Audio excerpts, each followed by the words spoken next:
Bueno, la última exposición es a cargo del doctor Carlos Fondevila, que es riesgo de trombosis en esta hoja en negro, en los tratamientos hormonales asociados a tumores. El doctor Fondevila, ya lo conocemos, es médico hematólogo, particularmente en la clínica Basterrica, y es profesor de la Universidad de El Salvador. Así que, bueno, Carlos, cuando estés listo.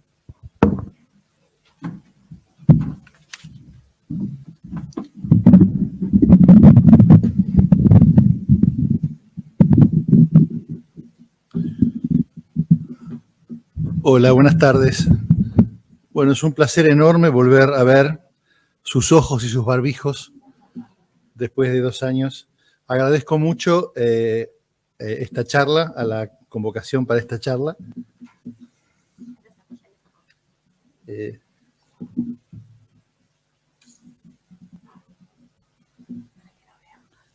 A ver.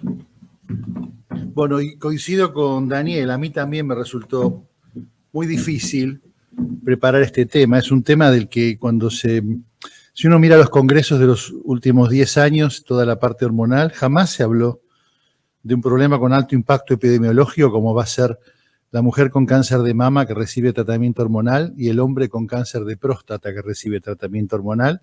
Y estoy seguro que todos en su consultorio cierran los ojos y tienen así 2 manos de pacientes con estas características.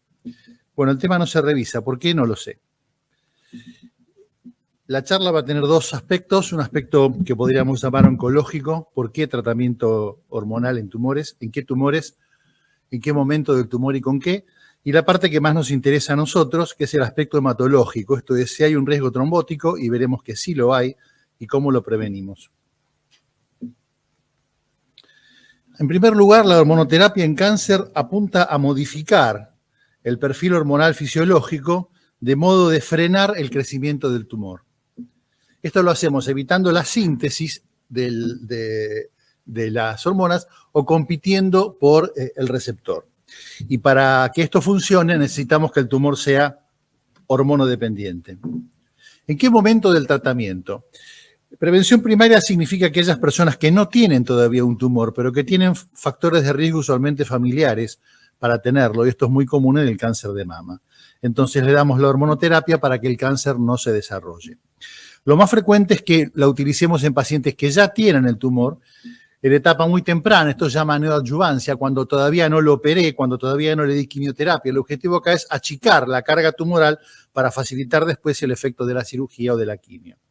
Lo más habitual es el uso como adyuvante una vez que fui operado, una vez que estoy con rayos o con quimioterapia, con el objetivo de reducir el riesgo de recaída, y en este caso el tratamiento suele durar 5 años y más recientemente podemos hablar de tratamiento indefinido.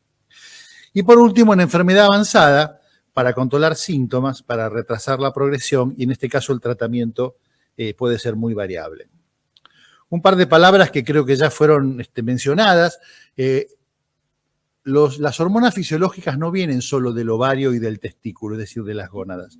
Las suprarrenales, el tejido adiposo, sobre todo en la mujer posmenopáusica, y la próstata tumoral también son fuentes. Así que la simple castración no soluciona todo el problema porque me deja fuentes fisiológicas, aunque menores, de hormonas que también debo controlar. Los tumores hormonodependientes en principio son 4 o 5. Los más importantes son los de mama y los de próstata. Tumores de mama, entre el 60 y el 70% van a expresar receptores no solo para estrógenos, sino también para progesterona y para andrógenos, aunque la modulación de estos últimos es de menor importancia. Por lo tanto, la hormonoterapia se usa en mama localizada, en mama avanzada y también en lo que hoy día se llama carcinoma in situ, carcinoma ductal infiltrante. En próstata la mayoría tiene receptores, así que el tratamiento hormonal en próstata es la regla, al menos cuando el cáncer está localmente avanzado o en etapa metastásica. Algunos tumores de endometrio, cuando están diseminados, algunos tumores de ovario, de acuerdo al estirpe, también son modulables por tratamiento hormonal estrogénico. En cuanto a los tumores neuroendocrinos, acá la hormona involucrada es la somatostatina y no nos va a interesar para el resto de la charla. ¿Cómo impedir la acción hormonal? Bueno, lo más sencillo es la castración, aparte del problema psicológico que esto lleve, está lo que mencionaba recién de la síntesis periférica, que no va a ser solucionable por castración. Así que debemos recurrir a algo más de la castración quirúrgica. La castración química, como ya se mencionó, es utilizar agonistas, análogos, inhibidores, se le dan diferentes nombres, drogas que modulan las sustancias liberadoras de gonadotropina o de hormona luteinizante. Otra forma de impedir la acción hormonal, bastante fácil de entender, es el bloqueo liso y llano del receptor estrogénico o del receptor androgénico.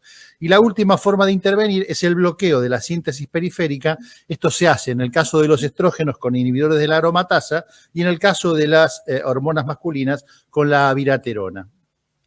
Vamos a hablar específicamente ahora del cáncer de mama. Hay dos situaciones. En la mujer premenopáusica, la forma que tengo de frenar las hormonas es con agonistas de la hormona liberadora de gonadotropina o con antiestrógenos. En la mujer posmenopáusica puede utilizar antiestrógenos o puede utilizar los inhibidores de la aromatasa. En cuanto a los antiestrógenos, son los primeros, son los más utilizados, son los más conocidos, constituye una familia de drogas que se ligan al receptor estrogénico y a partir de acá pueden o no ejercer alguna acción estrogénica. Tenemos drogas que son totalmente bloqueantes del receptor, como el fulvestrán, y se los llama SERD, la D de down regulators, o sea, no ejercen ninguna acción estrogénica. Y tenemos los SERM, es decir, la M es modulador, que ejercen alguna acción dependiendo del tejido. Así el tamoxifeno, raloxifeno y el fulvestrán en ninguno de los casos actúan en la mama. Tamoxifeno y raloxifeno actúan sobre hueso y previenen la osteoporosis. Tamoxifeno actúa sobre endometrio y me cobra un precio, que es el aumento del riesgo del cáncer de endometrio. Y lo que me importa a los fines de esta charla es el efecto metabólico. Tanto tamoxifeno como raloxifeno tienen un efecto metabólico que se traduce en aumento en el riesgo de trombosis venosa y aumento en el riesgo de accidente cerebrovascular. El tamoxifeno entonces se utiliza en cáncer de mama receptor positivo, es un agonista parcial con acción sobre endometrio y acción sobre la parte metabólica.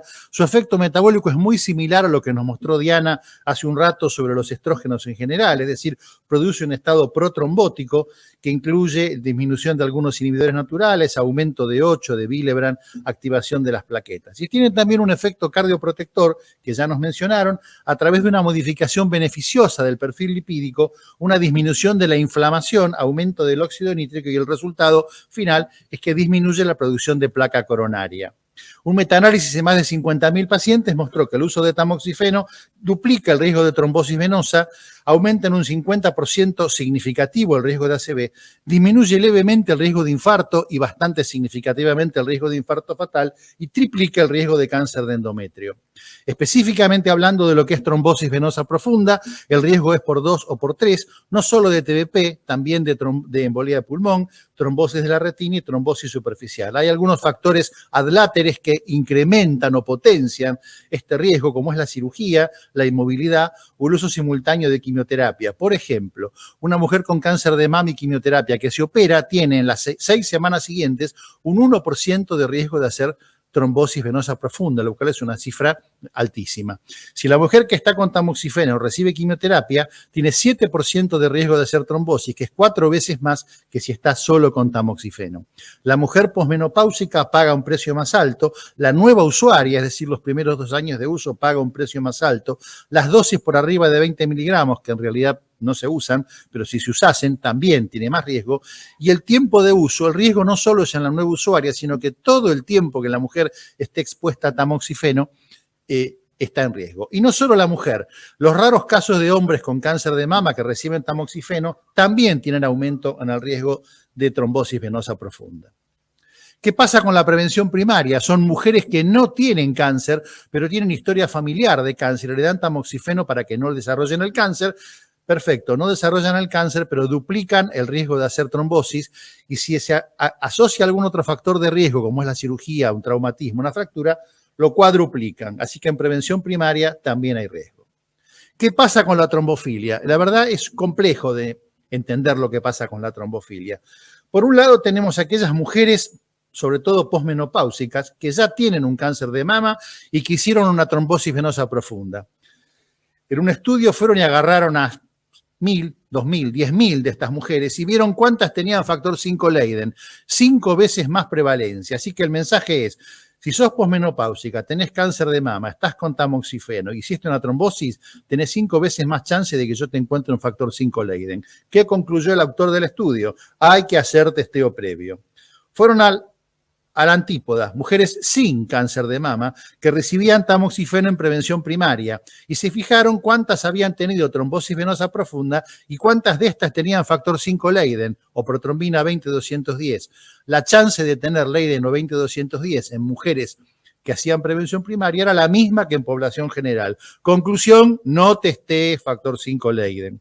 Evidentemente son poblaciones muy diferentes y entonces la recomendación de buscar o no buscar trombofilia va a depender de si esto va a incidir en el manejo clínico y sobre todo en qué población estoy trabajando. No es lo mismo una población de prevención primaria que una población donde ya tengo el cáncer instalado.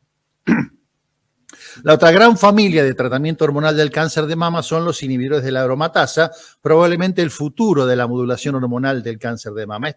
Estas drogas bloquean la producción periférica a nivel del tejido graso y hoy por hoy son el tratamiento preferido en el cáncer de mama localizado con receptor positivo, sobre todo en las mujeres posmenopáusicas. ¿Por qué?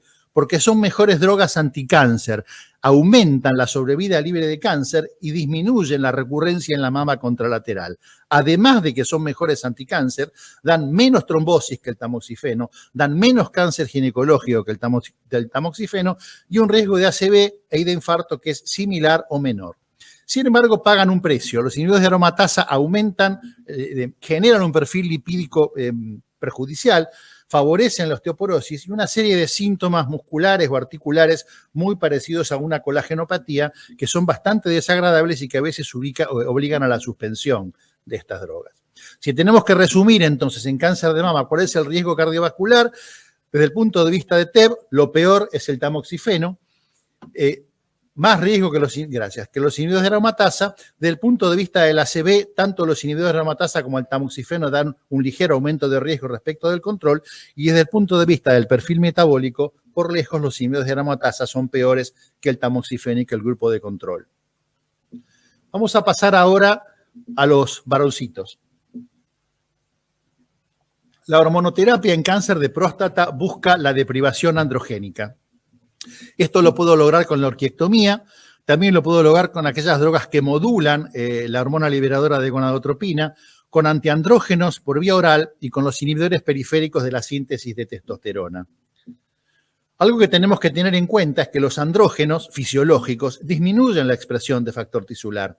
De este modo, cuando yo deprivo al organismo de andrógenos, se ha visto que aumenta la circulación de factor tisular y sobre todo de unas microvesículas que portan en su superficie el factor tisular, y esto no anticipa nada bueno para la persona a que le deprivaron los andrógenos. Y de hecho, la deprivación androgénica se acompaña de un riesgo entre 50 y 80% más alto de trombosis venosa profunda y TEP.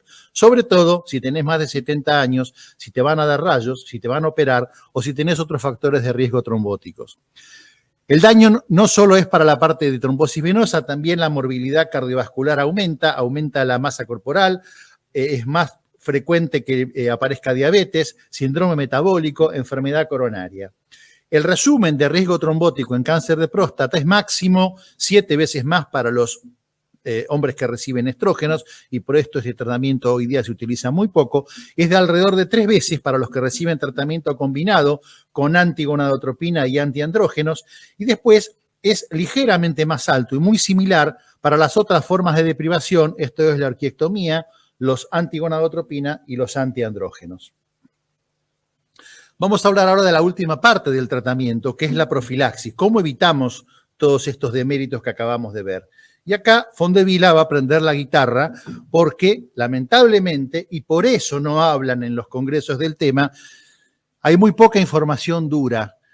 Yo creo, a mí me parece, opinión de expertos, como diría un artista, lo dejo a tu criterio, eso es lo que vamos a encontrar cuando tratamos de analizar la profilaxis del riesgo cardiovascular en este tema. En primer lugar, tenemos el paciente con tratamiento hormonal y que tiene factores de riesgo, como por ejemplo se va a operar, tiene que hacer un reposo prolongado porque tuvo una fractura, tiene que volar, tiene una trombofilia.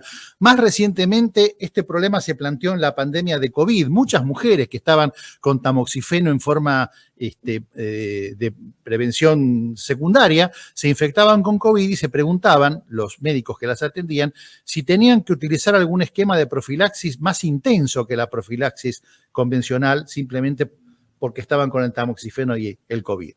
Después la otra pregunta que seguramente va a surgir es si hay que investigar trombofilia en estas pacientes antes de la hormonoterapia. ¿Y con qué hago la profilaxis? ¿Y cuándo hago la profilaxis? La única respuesta que tiene más o menos una base racional es el manejo perioperatorio de los pacientes con tamoxifeno. Hay un par de algoritmos, yo traje solamente uno porque el otro es muy parecido. Básicamente se preguntan cuál es el riesgo basal del paciente, de qué lo vas a operar, cuánto va a durar la operación. Lo bueno de este algoritmo es que tiene datos duros. Antes del algoritmo, los pacientes tenían 5% de chances de TBP posoperatoria, después del algoritmo, menos de 1%. El algoritmo te dice, suspende entre 2 y 3 semanas antes, aunque esto probablemente no sea necesario si el paciente es de riesgo bajo y la cirugía dura menos de 1 hora y media. En el posoperatorio, heparina hasta movilización. Y el tamoxifeno, ¿cuándo se lo doy?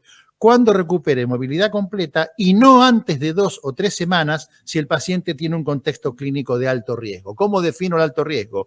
Un paciente es de alto riesgo si estaba previamente anticoagulado, si tiene cáncer y está recibiendo quimioterapia, si tiene más de 60 años, si tiene una trombofilia o una historia de trombosis venosa profunda, es decir, los factores de riesgo que estamos acostumbrados a interrogar nosotros.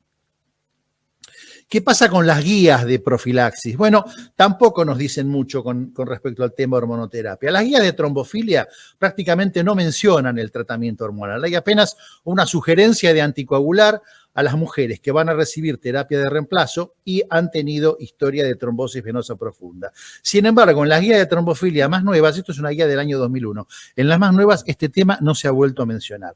¿Qué pasa con las guías de cáncer ambulatorio?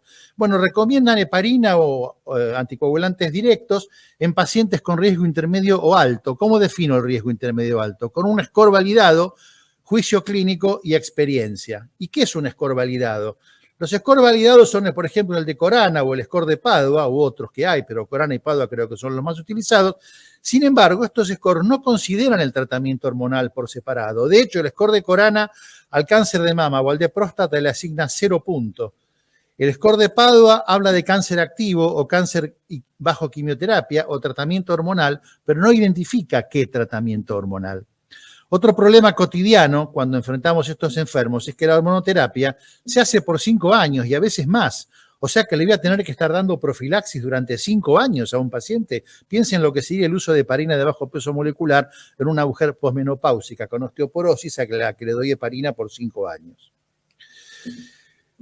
En cuanto a los estudios de profilaxis en cáncer ambulatorio, hay varios y tampoco nos resuelven el problema. El estudio PROTECT y el estudio SAVE-ONCO mostraron en forma muy significativa el beneficio de usar heparina de bajo peso molecular para prevenir la trombosis en pacientes con cáncer que recibían quimioterapia. Pero uno de los estudios excluyó mama y próstata y el otro estudio tenía menos de 15% de pacientes con cáncer de mama o con tratamiento hormonal.